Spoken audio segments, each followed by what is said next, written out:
हिंदुस्तानी मुसलमानों की एक तंजीम है, थोड़ा सा माइक जिस तंजीम का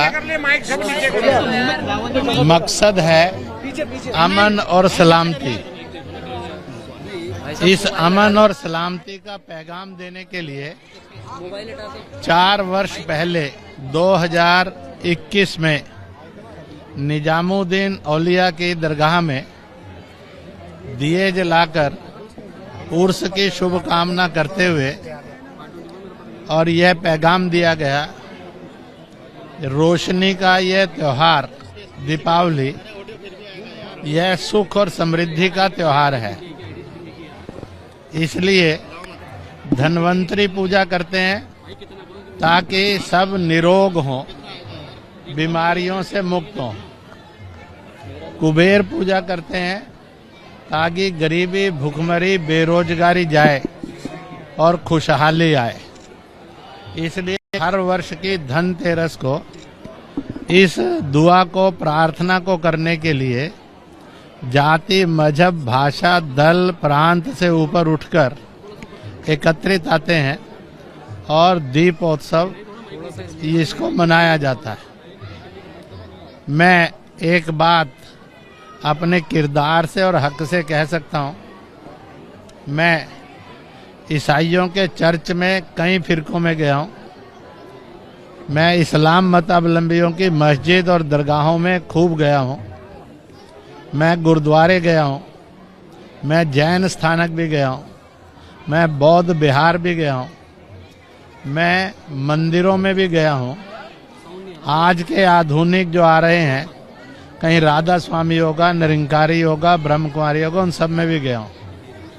मुझे तो सब जगह किसी ने उसको गॉड कहा, किसी ने उसको खुदा अल्लाह कहा, किसी ने ईश्वर परमेश्वर कहा, किसी ने वाहेगुरु कहा, परंतु सबसे सुंदर बात ये थी कि वह मालिक है हर जुबान में, हर मजहब के लिए, और वह ऊपर वाला है।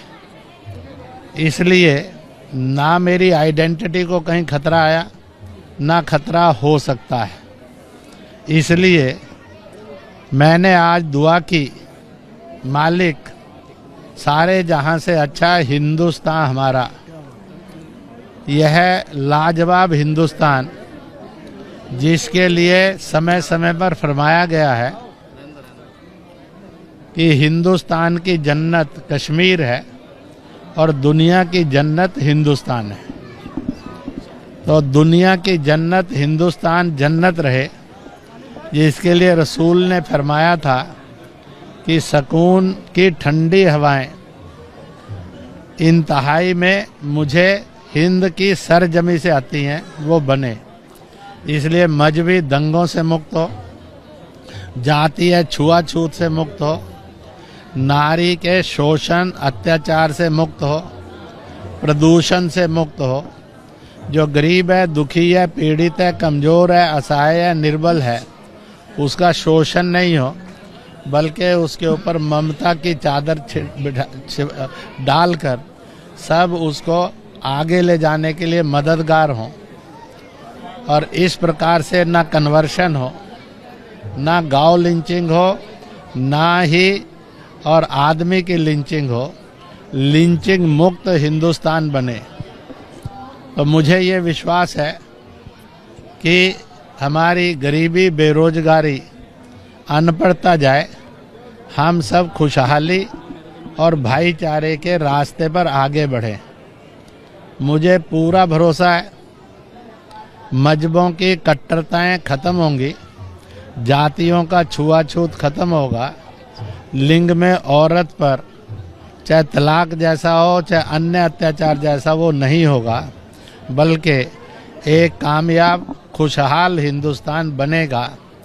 इसी की मैंने प्रार्थना की। मालिक, जिस जिस जगह, जिस जिस रूप में तू है, हमारी एक ही फरियाद है कि हिंदुस्तान जो दुनिया का कभी बादशाह था, विश्व गुरु था, वह हिंदुस्तान फिर से वैसा बने। हमारा पाकिस्तान पड़ोसी है, वो दुश्मन के रूप में नहीं बने, दोस्त के रूप में आए। नाजायज कब्जा जो है उसको छोड़े, चीन जो कैलाश मानसरोवर को दबाकर बैठा और तिब्बत को दबाकर बैठा, वो छोड़े ताकि अमन और सलामती हिमालय में आए। इस प्रकार से बांग्लादेश में जो अभी हुआ वह शेख हसीना और खालिदा और अन्य लोगों के बीच का झगड़ा था। मंदिर ने या सनातनी ने किसी का कुछ बिगाड़ा नहीं था, ना बौद्ध ने, ना जैन ने, ना सिख ने, परंतु उस पर जुल्म हुए। और यह एक ऐसा काम था जो शैतानी काम था। तो ऐसे शैतानी कामों से मुक्त हिंदुस्तान और पड़ोसी बने और हम सब भाईचारे में रहें। सीमाओं पर गोलाबारी नहीं हो, सीमा पर गले मिलकर मोहब्बत का गीत गाया जाए। ऐसा हिंदुस्तान बनेगा और बनाएंगे, यही मेरी गुजारिश है। मुझे पत्रकारों से पूरी उम्मीद है इस संदेश को, जो दुनिया के लिए अमन का होगा, हिंदुस्तान के लिए सलामती का होगा, ऐसा संदेश जन जन तक जाए, यही सबसे बड़ी कामयाबी होगी। आज कहीं वक्फ बोर्ड की भी चर्चा चलती है। सारे धर्मों के अंदर इंडिविजुअल स्थानों के या ट्रस्ट हैं या कमेटियां हैं। यहाँ पर भी इस्लाम मतावलंबियों में भी बहुत सारे ट्रस्ट हैं, कमेटियां हैं और उन्हीं से वो चलती हैं। इसलिए मुसलमानों के अंदर ये लगता है कि हम किसी एक बोर्ड में क्यों, सारा देश का कानून हमारे लिए क्यों नहीं। मैं एक बात ज़रूर कहूँगा, हिंदुस्तान की आज की हुकूमत पारदर्शिता के साथ संपत्तियों का विवरण हो, संपत्ति के साथ साथ आय का विवरण हो और वह वेलफेयर के लिए खर्च हो, क्योंकि जब वो खुदा के नाम पर दिया गया धन है, संपत्ति है, तो फिर इसी के लिए काम आए। मुझे पूरा विश्वास है जो लोग ये भड़काते हैं, सरकार का इरादा ऐसा है कि वो संपत्तियां कब्जे में कर लेगी। उनको निजामुद्दीन से समझ लेनी चाहिए। इतने सैकड़ों वर्षों से यह संपत्ति ना कभी वक्फ बोर्ड में थी, ना है, ना होने वाली है। इसकी संपत्ति को कोई खतरा नहीं आया, परंतु कुछ वोट बैंक की राजनीति करने वाले भड़काने का, लड़वाने का, बांटने का काम करते हैं।